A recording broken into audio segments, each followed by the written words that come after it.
And we're live. Good evening, everybody. Welcome, my guests, the Ambassador, Stone Loki, and Michael Crawford. Thank you all for joining us. There are apparently 6 people watching right now. Woo! Yeah. I'm a huge channel. Woo! Hey, you know what? Hey, every view counts. Every single person in your chat counts, brother. The first Even time if I it's did a one live person. stream. Yeah, the first I time I know. did. Sorry, I did. I'll No, talk. when I did the Bible study Sunday morning, I had 3 people watching. I was like, I'm blessed. Woo! This is awesome. And that's the first couple of live streams I did, I had maybe 6, 7 people watching, and I was feeling like I was on top of the world. And then now it's like, when it blows me away when like we get into triple digits sometimes. I'm like, wow. Then I look at Nerdrotic and he's got like 3,000. I'm like, okay. Yeah. Eat some humble pie now. I'm not sure I'll get a swelled head like that. Welcome, Taylor. Thank you for joining us. Matt Mardigan is here. What's up? Matt Mardigan, you got to contact me. You know we do this every Wednesday. Next Wednesday we're going to be talking about Wiccan. So if you got an opinion on that, contact me and I'll have you on the panel. Can I answer Nerdrotic? Wiccans lined up? Oh, yeah. Go ahead. Answer the Nerdrotic thing. Oh, no. I was going to ask Hannah Chuck about Nerdrotic. The first time that Gary was like, hey, what's up? Did you not feel like going like a little fucking schoolgirl and just tripping out? Because holy shit, it's Gary from Nerdrotic and he knows you. Well, here's the problem. Is that when I first knew Gary, my channel was bigger than his. Really? Yeah, and so that's a funny thing, but and it's just a funny story that I like to brag about sometimes. But with both Gary and Doomcock, about 2.5 years ago, right after I did my review of The Last Jedi, my channel took off. I had about 7,000 subs or so. Gary had like around 4 or 5, and Doomcock had like 3 or 4. And I was reaching out to them saying, hey, how can I help you guys? And then next thing I know, they're 200,000 subs, and I'm like, wow. But that's awesome. I mean, that's I get excited just thinking about how successful they were. I think that's so awesome. I always, I don't. It's one of those things that's easy to get jealous about it or get envious, but at the same time, I celebrate. I am so glad that Gary is able to move out of San Francisco because of his YouTube revenue. Yeah, awesome. So that to me, that is freaking awesome, and I love the fact that Doomcock is putting out a lot of fun content out of Texas, and he's a great guy. I mean, if you forget about the Doomcock personality, he is a great guy. And anybody who's ever talked to him directly, like when he does his live streams or when he does the private subscriber streams that he does, he's a down-to-earth, he's a humble guy. He is, he's really just as sweet as can be.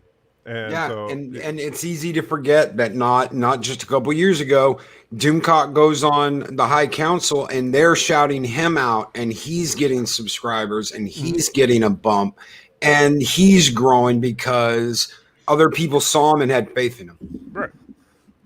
All right, guys, let's get who'd this. we lose? We lost the ambassador. Oh, well. The ambassador has left the building. Let's get this fired up. Looks like he lost his camera or microphone or something. He'll be right back. Okay, is he reaching out to you? Oh, well, no, he's still backstage. So. Okay. Welcome, Bird of Prey, Vegas, Sin, Purple Valkyrie, Lori Roberts. Jedi Bill is here. Thank you guys for joining us. Let's go ahead and get started on the subject for tonight. We are talking about end-time prophecies, and I'm not talking just the Christian end-time prophecies. I am talking about Islam prophecies, Mormon prophecies, Buddhist prophecies, of course the Christian prophecy, that's the one I'm most familiar with, Jewish prophecy, which a lot of people are not familiar with. You should get LDG Pixels on. I'm sure he has his own prophecy. I'm sure he probably does. Shit. Oh shit. And I invited Stone Loki up here to talk about Valhalla. Ragnarok, the end of the world. Ragnarok. The end of the Well, world. I plan on going to Valhalla. So, do you think Thor Ragnarok was a fair representation of Ragnarok? No. It's more like the flood. Really, it's more like the flood in the Bible. It's almost just like it, except you got Thor fighting a giant serpent. You've got a god stabbing Fenrir, and you've got Frigga fighting what's his name? The guy in Ragnarok that Suitor? Suitor. And it's and then the world will get drowned and reborn by two people. Also sounds like something from the Bible, doesn't it? The two people will repopulate the species. Golly, it seems like there's so many. So a pagan serpent, prophecies two that go- people, flood. Yeah. Yep. Wow. Yeah, I know, right? I know. I can't So figure out why familiar. the pagan prophecies all sound like Christian prophecies. It's kind of weird. Well, you know about Yuletide, right? Yuletide is a Viking holiday. It's Christmas. Yuletide, joyous Yuletide, that's a Scandinavian holiday. That's when the evergreen is worshipped. The evergreen is worshipped. Now, I will Because say it stays this, green though. all I year. mean, no Christian worth their salt is going to not admit that Christmas was stolen from pagan tradition. I mean, that's pretty much a historical fact. It's just that, and unfortunately, there are some Christians that unfortunately are rather ignorant of that and think that Christmas, like Jesus was actually born in December. Did you ever live in the South, Anna Checker? I live in the South right now. I'm in Tennessee, so yes. Okay, well, I grew up in Texas, and let me tell you something. You even utter anything like what I just uttered, and it's blasphemy! Oh, I know.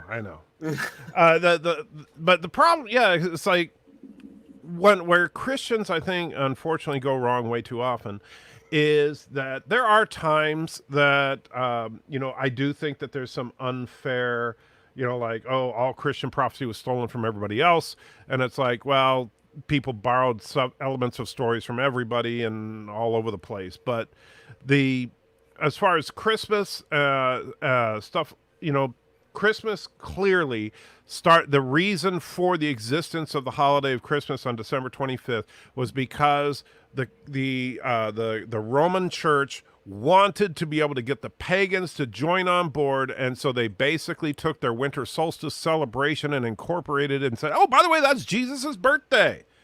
And they did the same thing when they went into Rome as well. Right. The Madonna and Child turned into Mary and Jesus, and right, and that's why we all see Jesus with blue eyes and blonde hair, and Saturn turned into Peter and things like that. So you really got to take that into consideration too. The church really appropriated a lot of pagan beliefs, and really lost sight of what the gospel of Jesus was intended to be to begin with. Right, and we get so wrapped up in the superficialism of medieval and Renaissance era artwork that we forget that artwork was simply contemporary images roughly loosely based on the Bible. It would be like in the modern era if people actually thought that the movie The Ten Commandments was the Old Testament. Well, you had deals that were made, especially with the Norse when they converted the Vikings to Christianity. That was one of their selling points: is you must have one of our holidays. That's a sticking point on conversion. So they had to make some deals here and there, and some of those deals directly lead to their holidays. Yeah, that was like we're not, and the same thing in Ireland as well. They were like, we're not giving this up. Okay, we'll just make it Christian then. St. Patrick, that kind of thing. So, all right. Do we want to start with the Christian traditional ideal of Armageddon, the end times? Michael? Well, I mean, there's the typical Christian view, and then there's, well, what does the Bible actually say? Because you know the problem is that people, and this is the ironic thing in modern Christianity, is that we're constantly trying to point the finger at, oh, there's the sign, there's the sign, oh, the world's going to end on December 23rd, 2012, because the Mayans said it would, and that lines up with this code that I deciphered by taking every 41st letter of the Bible in an English translation. Somehow that makes up this secret code. When in fact, the Bible makes it very plain that no, nobody's going to really know what the day and the hour are. In fact, even Jesus himself didn't know at that time. So, and the point was that it was going to be a mystery until it's upon us. And leaving aside the issue of the rapture, which is right. what many Christian churches believe is going to happen to believers, we will be taken out of the world. And as soon as we're taken out of the world, the 7 years of tribulation begin. Correct. And the rapture concept, I know that there's differing views on it. There are the more, we'll say, mystical idea, which is that literally the Christians one day will just vanish, right? Literally vanish into thin air. All the Christians are gone, and then all the non-believers are left behind to deal with the tribulation. And the biggest issue I have with that concept is, A, that's not explicitly stated in the Bible, and B, if all of a sudden, I mean, and let me ask you, Loki, you're not a believer, correct? I was raised in Christianity. When I started to question certain things, I was told I better get with the program or I would be considered a pagan. So I just said, you know what? Fuck it. If that's what you're gonna call me, then that's what I am. Okay. And I started looking at other religions. So now let me ask you something, Loki. If tomorrow everyone you knew who was a genuine card-carrying Christian disappeared off the planet, would you then be a believer? If we could just it be vanished. the rapture? Could it be the rapture? It's possible. Well, I mean, if like, say we find out that a couple 100,000 people just vanish into thin air, and the only thing they have in common was that they were all devout Christians. No, I wouldn't just suddenly change my beliefs. No. You wouldn't? You don't think you don't think that would be convincing evidence? They could have pissed off some aliens. We don't know. They could have just beamed them up in the middle of the night. I mean, I do want answers, right. But I'm of the firm belief that if we had those answers, it'd make our heads explode. It's just too much. See, but here's the problem: is I do think that a lot of people that are on the fence of Christianity, if everybody did suddenly disappear, they would suddenly convert. I think you would have a lot of sudden conversions if something like that happened. But would they be real conversions?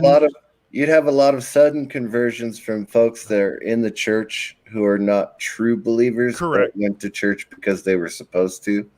And then they saw everyone in their congregation, except for a handful of people, just disappear. Then you would go, oh, I did something really wrong.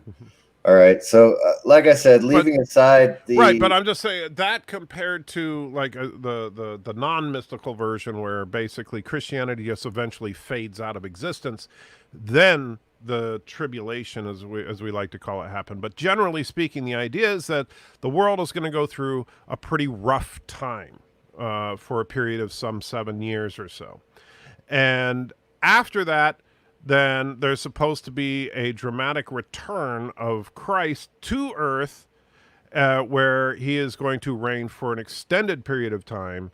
And then sometime after that is when ultimate judgment comes upon humanity. And when Judgment Day comes, there's an event called the resurrection. Between now, and this is something a lot of Christians, unfortunately, there's a lot of bad doctrine out there, but when you die, you are dead until the resurrection. And so when people say, "Oh, I'm sure Aunt Becky is in heaven now," no, Aunt Becky is rotting in the dirt until the resurrection. Then her ultimate status will be determined. After the resurrection, there's judgment. After judgment, Those that are condemned will, depending on your vision of what hell actually is, whether it's destruction, whether it's separation, or whatever, that happens to the condemned. To those who are not condemned, they get to live on in the new earth, in the new city of Jerusalem, and there they will be for all eternity. Sounds crazy, sounds fantastical, but that's kind of what it says.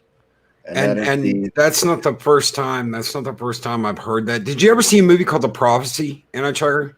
Oh yeah, loved it. The Christopher Walken film. Yes. Do you remember at the end when you meet the devil and it's played by Viggo Mortensen? Oh yeah, and he was one of the best devils ever. Yes. And he's like, unlike God. Yeah, I love you. Yeah. He was creepy, and he was a better image of what the devil is than anything we normally get, because he didn't have hooves and a horn. He was a good-looking guy. Yeah, and one of the things he said is, unlike heaven, my doors are open 365 days a year, even on Christmas. I actually, you know what I liked was, of course, if you, I know we're digressing a little bit, but if you've ever seen the movie The Prophecy, the plot is basically that Gabriel wants to wage a second war against God because Lucifer failed the first time, so Gabriel figures, well, second time's a charm, and Lucifer is actually helping the humans stop Gabriel, and his excuse for that is that Gabriel's vision of heaven is hell, and two hells is one hell too many. Yep. Yeah.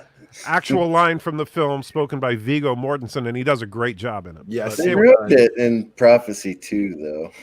The movie is fast and loose with theology. I will get, but It is.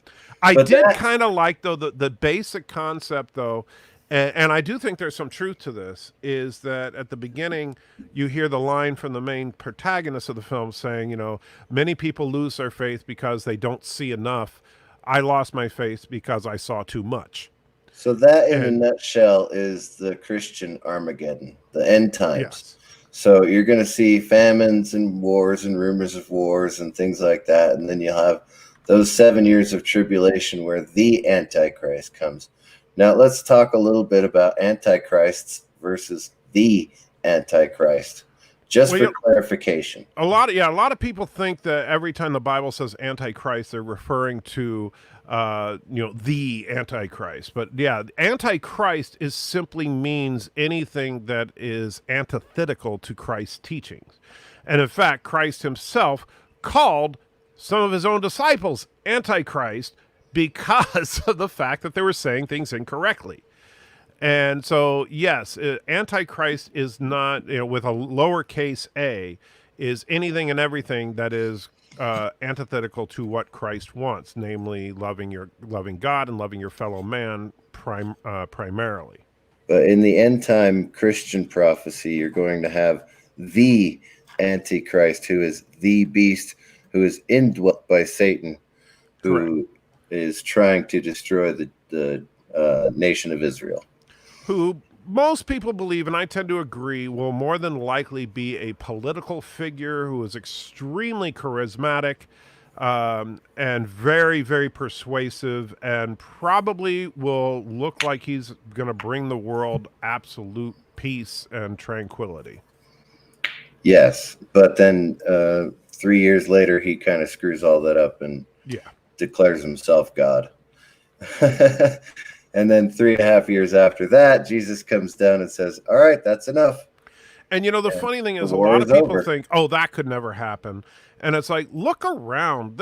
People basically put their faith in politicians all the time.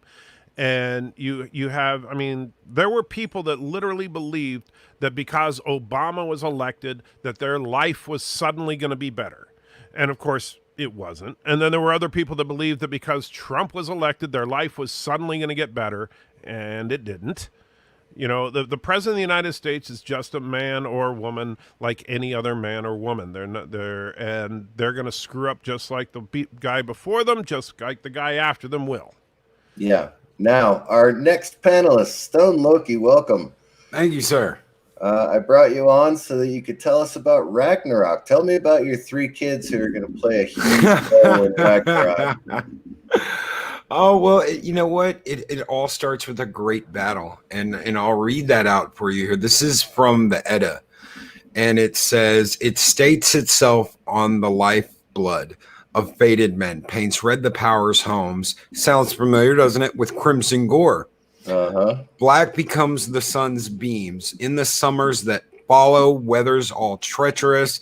Kind of like the plagues. Do you still seek to know and what? Brothers will fight and kill each other. Sisters, children will defile kinship. It is harsh in the world. Whoredom rife an axe age, a sword age. Sounds almost like some Middle Earth type shit. Shields are riven. A wind age, a wolf age. Before the world goes headlong, no man will have mercy on another.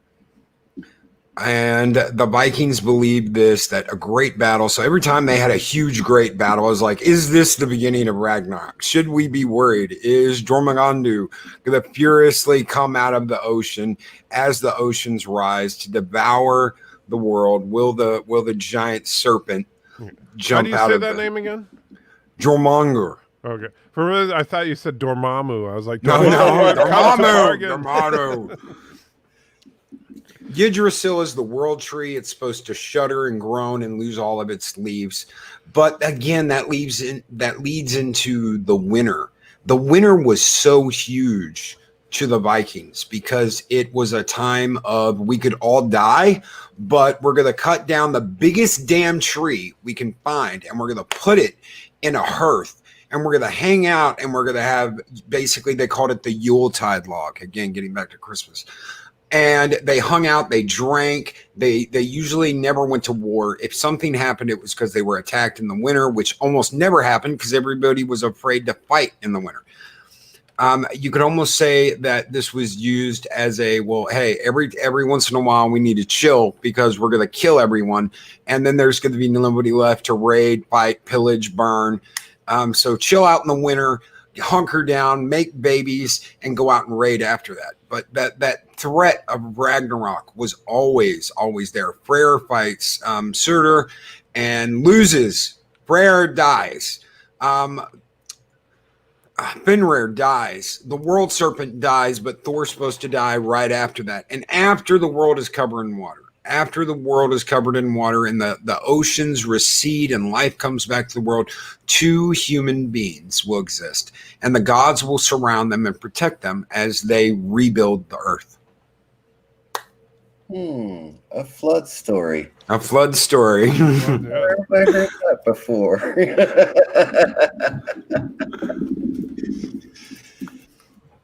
That is an excellent summary. And of course, the death of the Son of God. If Odin is the All-Father, the death of Thor. Odin, yeah, you've got the death of Thor. Chaos ensues. The flood. It's all tied together, and that's one of the reasons why. I mean, my personal belief is there's a lot of things we don't know, but it's so much of it is connected. Why is the Norse mythology so connected to the Greeks?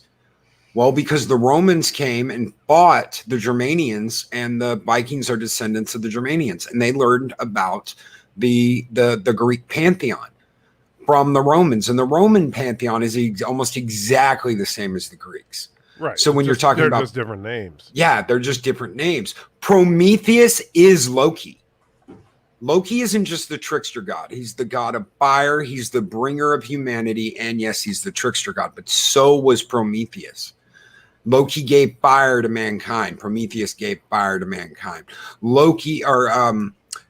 Prometheus was the only Titan to be in the pantheon of the gods. Loki is not part of the pantheon. He is a frost giant.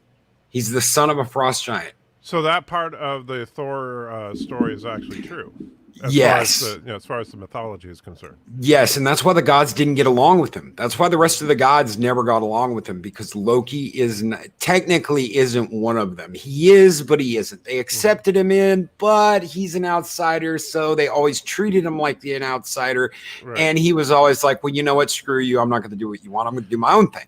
You know, it's interesting. I never really thought about it until the way you mentioned some of this. So there's also some good allegory there between Loki, Prometheus, and Satan himself, because Satan, of course, if you assuming that you take the traditional Christian theology on the Garden of Eden, is the reason that man basically gained the knowledge of good and evil, and so like giving humanity the fire, allowing man to advance. Yep. That's the same thing that Satan did in the garden. And the apple, yes, the Yeah. apple was knowledge. The apple was Now- knowledge, and There are some minor differences. Oh, sure. I'm not yeah. saying it's exactly the same, but I do think it's interesting that there are so many similarities. Well, Yes. no, the point I was getting to was that Odin was supposed to be killed by Fenrir. Right. yeah, And Obviously, God the Father and Christendom cannot be killed. correct. And the warriors in Valhalla will come back to fight in Ragnarok. yes, and they come back. Well, they come back to fight every day, every night. As soon as the sun goes down in Valhalla, all the warriors kill each other. This is heaven to the Vikings. Right. All To the the warriors- Vikings, eternal combat is like there's nothing better. And well, there is eating, drinking, and partying. Well, that's true. Yeah. So that's what they do all day. They eat, they drink, they party, they tell stories, and as soon as the sun goes down, they all kill each other and then are resurrected the next day and do it all over again. So there's a lot of similarities, but a lot of the other cultural issues got crept into Right. that as well. Well, I Yeah. think the warrior mentality is where you see the cultural differences of the Vikings inserted into the mythology. Yeah. Because obviously most cultures don't prize combat like the Vikings did. I mean, Yeah. really, the Vikings were the Klingons of their day. Yes. I like that. We're all nerds here, so we can get that. If you want to understand the Vikings, look at the Klingons from the TNG era. They could farm and they could eat, but they didn't have a lot of natural resources. So all they could do was raid. That's how they survived. That's how they made weapons. That's how they made tools. They stole shit from other people and brought it back home. And then they either kept it or traded it. They were excellent traders. They traded everywhere. You had Vikings on every continent trading with someone. Even in China, you had Vikings in China doing trade missions. So it was all interwoven and all connected and part of their society to go steal shit from someone else, bring it back, use it, or sell it. Yep. Now, And the interesting thing there is that that's even like if you look at the dialogue, and I know going to Star Trek, I'm a nerd, but if you look at the dialogue in the original series in Day of the Dove, they were talking about how the Klingon core systems were poor, and so they had to go out and take what they needed. Yep. And so, yeah, they really were the Vikings of their day. Yes. tell us a little bit about the underworld ruled by Hell. Well, Hela and Hell. Basically, you've got Valhalla, where anybody goes that's worthy, and then you've got this place, and there's different levels. You've got different levels, and it's almost like what I can't remember Dante's Infernal Comedies. I know that's not stamped approval by the Christian Church, but there are different levels, and you could be put somewhere that's not a totally bad thing. You could just be wandering because you never proved yourself in life. I've been a farmer my entire life. I never held a sword, but I was always a good person. So I am in the underworld, but it's not eternal torture. And there were ways around that. I don't know if either one of you know what a blood eagle is. Have you ever heard of that? Okay, this is what they do. And you have to remain silent while they're doing this. This is like your last chance to get in Valhalla. When you've done some really bad shit, but you lived mostly a good life, they will give you one last opportunity to get in Valhalla. They bound you, then they slice you from the back of your neck all the way down your back. And they start pulling organs out. They pull your lungs out. They break your ribs. They cut into you. And basically, they stretch the skin of your back out like two wings. If you can get through that and die without making a sound, you get into heaven. If you can't, Well, I ain't getting into Valhalla, I'll tell you that. that was only when someone it. did. That was only when someone did some really bad shit. You're talking about like a warrior that lived his life, a good life, but then did something really fucked up. They'll be like, okay, this is your last opportunity. We're gonna blood eagle you. If you can survive without making a sound until your last breath, then you're golden. You're into Valhalla. If you can't, it was like a way of honoring past deeds. But if you cried out, that was it. You're going to hell. All right. Now, what about as far as in the? I'm curious about in the Norse mythology, if you are not a warrior, because obviously Valhalla sounds like it's pretty much set for warriors. So, what if you are a farmer? What if you're a tradesman? What if what's their reward, assuming they've been good? You go to a unabusive version of hell. You go to the underworld, but it's not really hell. So when you think of hell and you think of fire and brimstone, Right, hell is just a word for underworld. I mean, I know a lot of people, because in the Bible, the word hell, Hell, is used to describe the antithesis of heaven, but hell is really just a term for the basically afterlife. Again, you get into more of a Greek mythology. The I believe it was the Peloponnesian fields. That is like heaven for the Greeks. That you go up in heaven, you never want for anything, you never need it for anything, you're happy for eternity. Valhalla is like that for the Vikings. But if you go to the underworld, it's all a level of severity. If you were a farmer and you never did anything extraordinary and you just toiled all day, you might get into the Peloponnesian fields, but more likely you're going to be in the underworld, left to wonder what you could have been. But it won't be bad. It'll just be like, okay, well, for eternity, you're going to have to wonder what you could have gone and done. You're not going to be hurt. You're not going to be in pain. You're going to have food. You're going to have whatever you need, however they saw it. You're just not going to a place of splendor and wonder for the rest of your life. So it's like you're going to be like, oh yeah, this. Well, it's not, it's not TNG, but it's not Discovery. It's Lower Decks. All right, I guess I can deal with this for eternity. Something like that. Yeah. That's funny. All right, I'm going to move on to another Abrahamic faith.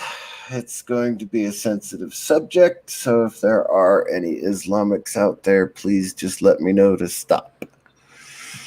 I will summarize this real quick.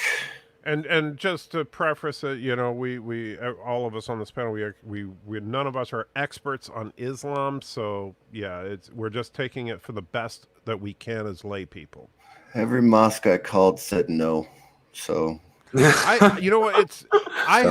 There's a mosque here in Murfreesboro, and it was a lot of fun. I had a one-on-one debate with a representative from the mosque about the divinity of Christ. And it was actually a whole lot of fun. But yeah, unfortunately, it can be hard to get someone that's willing to have a discussion where they feel like, is this to make them look bad? Because, let's be real, Islam's had a pretty bad rap in the last few decades. So yeah. All right, so the end happens very much like the Christian Armageddon. However, Jesus, as one of the Islamic prophets or Muslim prophets, comes down on the second coming of Christ, and he declares himself a Muslim and converts the entire world to Muslim. He gets married, and after 40 years, he dies. At that point, it's very confusing because you have that schism between Sunni and Shia, and none of them can agree on who the final prophet is going to be and who their version of the Antichrist would be. So it's very difficult. But in the end, what happens is that the world comes to an end and is reborn in the true faith of the Muslim religion. And that is the best way I can summarize it. I mean, there's a lot of stuff to go into, and I'm really not, I really just don't want to go into the two different end time faiths between the Sunni and the Shia. But basically, they both believe that Jesus is going to make a second coming just like we do. However, he's going to declare himself a Muslim, take a wife, and die after 40 years. At the end, when the world is destroyed, the final judgment will happen, and Allah will judge every person on earth. Whew. But it does parallel Christian Armageddon pretty close. What do you guys think? Well, you know, I wish we had a Muslim on to talk about it, because Islam is an interesting faith in that how closely it does parallel Christianity. And in fact, the only massive difference between the Christian faith and Islam is the divinity of Christ. But because they believe Christ was a prophet, they believe that what he spoke was of God, but they do not believe he was God. They also don't believe that he was crucified, which I don't really understand why it would be a big deal if he was just a prophet. But the one thing that I did have a very good friend of mine, his name was Shariar Ahmed, who taught me a little bit about what, because he was a devout Muslim. And he taught me a few things about what he believed, and it seemed a little odd, but kind of like what you were talking about, Loki, with here's your last chances to do the blood eagle thing. Yep. They believe that there's like this chasm between earth and heaven, and that you have to cross this chasm on a bridge, and this bridge is like really, really wide. And the prophets will be standing on the heaven side of the chasm, and they will begin to recite the Quran. And as they recite the Quran, the bridge slowly gets narrower and narrower and narrower. And so fewer and fewer people can come across at a time. And so by the time that they are finished, the bridge is literally like a razor's edge. And at that point, nobody else is going to make it across. And so that's like the final chance for people to get over. I didn't understand what the point of that would be, as far as so you can get into heaven even without being, like you could be a mass murderer and a complete unrepentant jerk and still get into heaven as long as you push your way to the front of the line. But unfortunately, we don't have any Muslims on to talk about it. Yeah, and I'm not a scholar on that subject, so there's no possible way I could. Geez, you make a friendly phone call, several friendly phone calls. Anyway, whatever, doesn't matter. And it's kind of funny. Darth Maul mentions I know he's talking about the Viking stuff, but there's a hell and quasi version of purgatory. What are your thoughts on the concept of purgatory?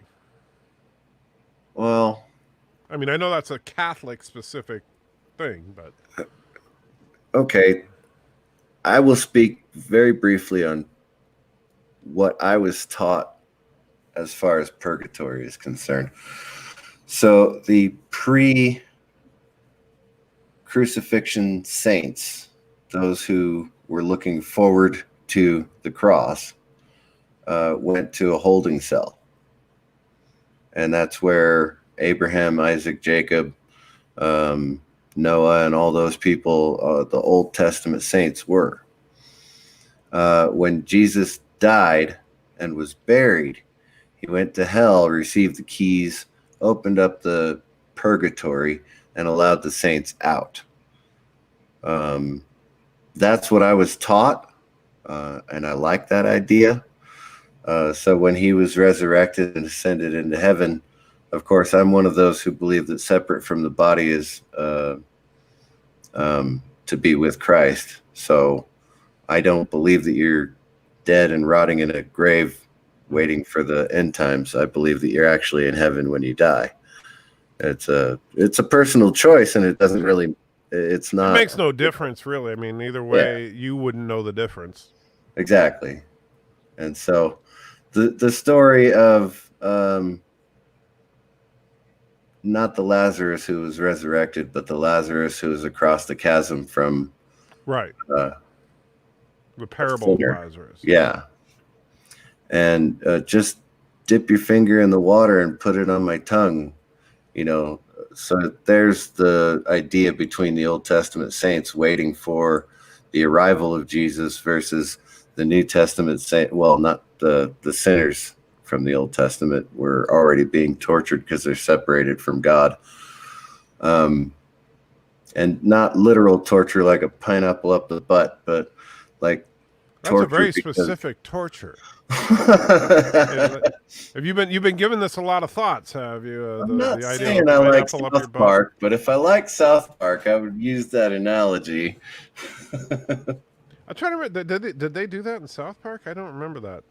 Oh, it was like 20 years ago. Yeah, there's so many seasons of South Park. Who remembers what the hell happened? All right, so no pineapples up the butt, but just eternal separation from the glory of God. So is that, I mean, as far as your personal belief, do you think that is what hell is for everybody, or for most, or for some? That would be hell for the non-believers, eternal separation from God, yeah. Okay. No torture, no, well, I mean, actually, Jesus, I'll say this, and I do agree with you for the most part. I think that as far as what the Bible actually says, there's only one group of people that is specifically mentioned to be tortured or, painfully punished, basically, and that is those that quite literally take up arms against God in Armageddon. That Revelation does say that they get a kind of a special punishment. But as far as the general condemned, I mean, while the Bible describes it as being cast into the lake of fire, and that's where we get a lot of our imagery from the Renaissance and stuff of hell, that's also referred to as the second death. So I tend to think of it as the obliteration. And I look at scripture like when Christ says, to fear the one that can destroy your soul. Oh, so just the complete end of the soul then. Correct. That I think that hell for the non-believer is pretty much what the atheist would expect, annihilation. I could see that. So, we've got about 10 minutes left. Final thoughts? Well, true hell is an eternity watching Star Trek Discovery on I think we can all agree on that. Yes. Agreed. They strap your eyes open and they play it on a loudspeaker, and you got to watch it on the IMAX for all eternity. And in fact, it's edited down to only every scene that has Michael Burnham in it. Oh. And there's a pineapple up your butt. just to keep Mr. CCDV happy. Thank you. Yes, that's my favorite sport, by the way.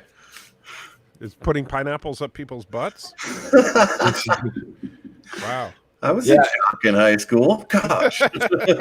Shaking your head no when he brings you one of the mini ones. Did I say grape or grapefruit? Come on. Oh man. I like to think of it like what I read in Dante's Inferno. I have read in Dante's Infernal comedies, and I think the idea of different levels is a wonderful idea. What would you really have someone that murdered like 100 people in the same room with someone that did something minor, like steal shit his whole life? No, you wouldn't. There's and it's your own. Right, and and that's where I think, Loki, there's a lot of misconception about what the Bible says about these kind of things, because as far as condemnation, it does seem like, at least, and maybe there's more to it that we don't know, but it does seem like it is either obliteration or, like Mr. CCDV is saying, some kind of eternal separation from God. For those that are not condemned, one thing that a lot of people miss is that after that is the second judgment, and that's where you're judged based on what you've done in your life. And that's where, sure, okay, you made it to the good side of things, but are you going to be living in the penthouse or in the sub basement? Right. And so there are different levels of reward in heaven, clearly. And so it would be logical to presume that unless hell is annihilation, that there would be different levels of punishment. Yeah, do I have time to tell an old joke real quick? Yeah. That has to do with this kind of. Okay, so you've got three guys, and they're standing at the pearly gates, and they're talking to St. Peter. The first guy is a Baptist preacher. The second guy is the Pope, and the third guy's a truck driver. And the Baptist minister walks up, and oh my God, why can't I remember the name at the gate? St. Peter. St. Peter, thank you. St. Peter says, okay, well, here you go. He gives him this cotton robe and a wooden staff, and he steps to the side. And then the Pope comes up, and he gives him a better brand new white robe with a silver staff. And the Baptist preacher says, why does he get that? And he's like, well, he was the Pope. So, and then the truck driver steps up, and he gives him a silk white robe with a platinum staff. And the Pope and the Baptist minister are just losing their shit. Why is he getting all this when we're getting this? And St. Peter says, it's simple. When you preached, people fell asleep. When he drove his truck, people prayed. I'll tell you, and okay, here's a corny joke, but tragic event happens where airplane crash that happens to have Bill and Hillary Clinton, as well as their good friend Al Gore, were all on the airplane. All three died simultaneously, and they are standing before God, and God says, so who are you? What have you done? And Al Gore says, well, I'm Al Gore. I made an Academy Award-winning documentary to caution people against climate change. I've been a champion for environmentalism, and I was vice president of the United States. And he's like, wow, you were certainly a very important man. Come up here and sit at my left hand. And Al Gore humbly takes the seat to the left of God. And then he says, who are you? And Bill Clinton says, I'm Bill Clinton, and I did a lot of great things, and I was president of the United States. And he says, wow, you are even more important. You can come up and sit at my right hand. And so Bill Clinton sits at his right. And then God says, you. So, no, my name's Hillary, and I think you're in my seat.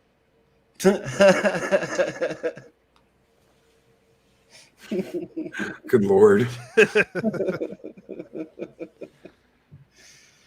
So, I don't know the details, but it would seem that Darth Haster and Butterflies have relatives in the hospital right now. Uh-oh. Oh, dude, I'm so sorry, guys. This is a multi-faith stream, so I will not pray on air specifically as a Christian, but I would put that request out there. Whatever faith you happen to be, or if you just want to send out good thoughts, please do that for those two right now. They're not streaming tonight. Let me go ahead and highlight the comment, as a matter of fact. This comes from Vegasin. So Butterflies and Darth Haster are not streaming because two relatives are in the hospital at once. So send out positive prayers or pray in whatever faith that you belong to. If this were Sunday morning, believe me, I'd be praying right now. I am praying right now. Believe it or not, I can multitask on that level. So our thoughts and prayers are out to you guys. Do well, be good. We'll see what happens later on. All right. Okay, upcoming streams. Anti-Trekker, of course, you're doing Lower virtual Decks tomorrow. I'm doing the virtual pub with Life with Matthew in approximately an hour and 49 minutes.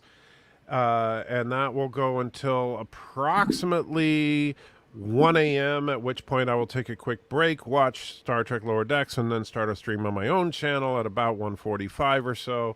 And hopefully they'll continue to be at least entertaining, if nothing else. And then after that, I can go into a brief coma. I got to give you props, man. I couldn't keep watching it. I couldn't. To me, it was like STD. I couldn't. After 4 episodes of STD, I was done. I couldn't keep reviewing and you know what? it. I can respect that as far as if you don't like the show, because I found it actually entertaining. And I don't think, do I think it's a return to form for Trek? No. But at least it feels like it fits in the if you didn't have Discovery and Picard to cloud everything, you would say, well, it's just kind of a jokey version of Star Trek.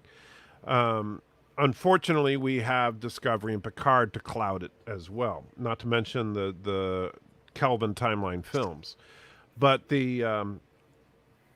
what I'm really dreading is in about 5 weeks when that starts morphing into watching Discovery every night at 1 o'clock in the morning. I'm going to need a lot more booze. Yeah. And my problem is my reviews are going to be the same. I had this thing with Picard. I was so hopeful. I was like, come on, it can be good. It can be good. I was really hoping for Picard. And my enthusiasm waned. And I think Mexican Iron Man even did a recording of how excited we sounded at the beginning to how bored and out of our minds we were at the end. And if it's not going to change, and I'll give it credit if it does. If Lower Decks turns around, I will give it credit if it does, to me. But if all my review is going to be, I didn't laugh, this show sucks, why didn't it even on the air? What's the point of doing 10 reviews of that? And sounding and that's something like, if the premise of the show just doesn't work for you, then yeah, I get that. And like, nobody likes to listen to a broken record. And so I get that, man. I do. With Lower Decks, honestly, I haven't had that difficult a time with it. With Discovery, it's difficult because I don't want to sound like, just, oh, it sucked. So I have to, and because what I see sometimes is people that don't really pay attention to it because they know it's going to suck. And then they just like, yeah, something happened where this blew up or whatever. It sucked, but I can't do that. I have to pay attention enough to try and pick out what couple of nice things I could try to say about it. Like, well, the visual effects in that shot were pretty good, but I get it. If you don't like it, you don't like it. I get that a lot when we talk about Lower Decks. Yeah. Oh, the music was okay. Some people like the music. Some people like. I'll tell you. Some people actually really dig the uniforms because they feel like a natural evolution of the next gen uniforms. Yeah. And there's some of that, and like some people, like I know that some people appreciate the fact that while the Cerritos is a dorky looking ship, at least it looks like a Federation starship, unlike anything we saw on Discovery or Picard. Except for that first beautiful shot of the Galaxy class in the first episode of Picard. It was nice to see a ship that looks like it belongs in Starfleet, even if it looks like it's probably the ugliest ship in the fleet. And so with Discovery season 3, the whole future thing, who knows if they actually, and I don't look at the behind the scenes crap. So I don't know anything about any drama about writers' rooms or Kurtzman or any of that stuff. I just hope that it's good. I'm bracing myself and stocking up on booze because I'm doubting it will be. All right, Loki, what do you got coming up? I've got a huge 12+ hour live stream. I never do anything like this, but we're going to cover the DC fandom on Saturday from 12 p.m. until 12. It'll be a little after 12 a.m. But we're going to have at least a dozen guests on over the course of those 12 hours. We're going to watch a lot of stuff about Batman, Superman, Wonder Woman, all the stuff DC's working on. Very little comic information. Isn't that funny? Detective Comics doesn't really have a lot of comics to talk about on their show, just TV and movie stuff. So Shocking. I know, shocking. You know, But I don't know if you have his information, Loki, but you should. And I don't know what his availability is, but you should try to talk to Darren Wagner if you get a chance. He is a warehouse of information on the comic book side of it. he is one of the people on my list that I'm going to be reaching out to. Good, yeah, you should, because he is freaking awesome, and his channel is criminally undersubbed. But absolutely, you should reach out to him if you can. I talk to him on Skype all the time. I'll see if I can point him in your direction. Heck yeah. Yeah, he came on the show one day on your recommendation. So yeah, I'd love to have him back. I've got the panel set up, our hours set up. If you want to tell him to DM me, he doesn't have Twitter, does he? He's on Discord. Discord. Yeah, I've got him on Discord. He doesn't like the Twitterverse because it's pretty toxic. I mean, let's be real. Twitter sucks. I love it for networking, though. I love getting to be able to keep up with everybody and throw out links, and I love it for that. I hate it for the drama and the bullshit on it. That's why I don't ever read any of the comments. Right. See, that's my problem. It's like when I had the gall to actually disagree with Doomcock, I got hundreds and hundreds of direct message requests on Twitter about various ways that pineapple should be inserted into various orifices. I mean, seriously, it was horrible. And same thing like when I had the nerve to give Captain Marvel a 6. Because I said it's not the worst movie ever made. It's probably the worst Marvel movie ever made, but it's not the worst movie ever made. Well, just give your honest opinion, dude, and fuck them. If they don't like it, fuck them. Oh yeah, and that's the thing. And my longtime subscribers know this about me, is that I've said many a time, if you follow me long enough, I will absolutely say something that offends you, but I'm just going to give you my honest opinion. I'm not going to sugarcoat it. If I thought it was fun, like I've said, I've enjoyed a lot of Lower Decks. If I thought it was fun, I'll tell you I thought it was fun. If I thought it was hot garbage, I'll tell you it's hot garbage. But one thing you know about me is that you're getting my opinion. You're not getting something recycled from somewhere else. Now, besides karaoke and Insomniac Soup, I will be hosting a 9/11 memorial stream at 4 p.m. on Friday. Very cool. So it's only 19 years. I swore I'd do it on the 20th, but who knows? So 19 years, man. Can you believe it's been that long? It seems like, man, it's one of those things like where anybody that was of age at the time it's an absolute, you remember exactly what you were doing. Mm-hmm. And that was a rough day, man. I was a field tech for Comcast at the time, and the hardest moment of the day wasn't even the shock of in the morning when it happened, which that hit hard enough, but a few hours later, because it's not like they canceled our work for the day, so we still had to go out and do our stuff. And this lady was having a problem with her cable modem. I went to her house and knocked on her door. It was a sweet little old lady, and she's like, "Oh, how are you doing today, Shani?" And I was like, "Well, considering the news, I'm doing all right." And she goes, "What news?" And I'm like, "Oh my God, I'm about to tell her," because she had no idea that anything bad had happened. And I said, "Well, the World Trade Center in New York." And she's like, "Yeah, well, it's gone." And she's like, "Gone? What do you mean gone?" I said, "Well, turn on the TV." "What channel?" "Any channel." All of them. Yeah. And she turned on the TV and just sank into her couch. And I felt horrible, but, what was I going to do at that point? So I just sat with her for a little bit and we talked, but it was a rough day.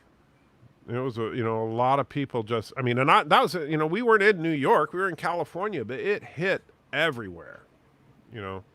If you didn't have feelings about 9/11 on 9/11, you have no soul. Yeah. So I'll be hosting that as a memorial at 4 p.m. Central. I'm going to tell my story, and I'm going to throw it out there. Anybody can tell their story on Friday. It was a catalyst for me to re-enlist in the Army, and I spent the rest of my career there. So, like I said, I'll tell my story, and anyone is welcome to come on and tell their story. we'll cry together, pray together, whatever anybody needs. Very cool. Heck yeah. Well, thank you guys for being here. I really appreciate it. This has been actually a very good stream for not being able to have all the guests I wanted on, but Thank you for the invite. I appreciate it. life, the universe, it worked out pretty good. And everything. And everything. 42, everybody. Have a great night.